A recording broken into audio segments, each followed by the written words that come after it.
GFB, and this video is all about how a new DV Plus works. While it may look like a simple bit of gear, it does actually operate quite differently from the factory diverter, and there's some tricky patent pending stuff going on inside. So we'd like to explain the actual mechanism in some detail. So let's start with a typical example. So you're driving along the road and you floor the throttle. You've got boost pressure at the inlet of the valve pushing on the face of the piston. However, air is also fed through this small transfer hole, which balances the boost pressure on both sides of the piston.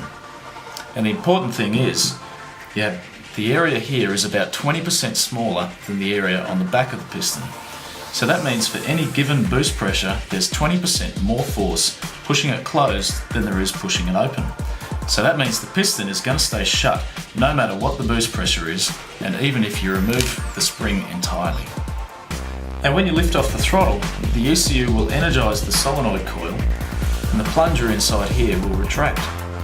And what that will do is open up a port on the back of the valve here, which relieves the pressure from behind the piston. So now, with no more pressure holding the piston closed, it's free to blow open with the boost pressure from the intercooler, and that will start the valve venting.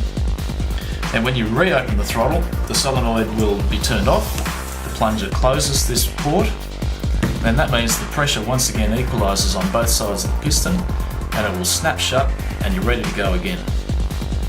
If, however, you don't reopen the throttle, the ECU will continue to keep the solenoid turned on for a couple of seconds.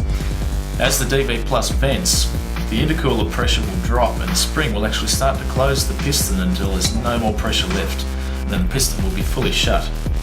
So even if the ECU is holding the solenoid coil on, the DV Plus can close itself if there's no more boost pressure left to vent. This is the key to improving throttle response over the factory valve.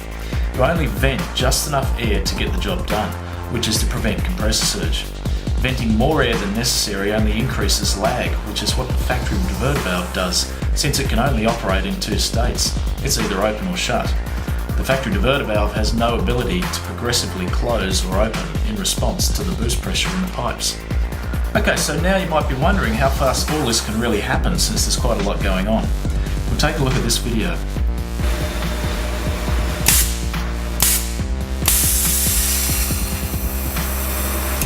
So you can see that the valve opens and closes pretty much instantly, even at 30 psi boost. So there you have it. That's how the GFB DV Plus works.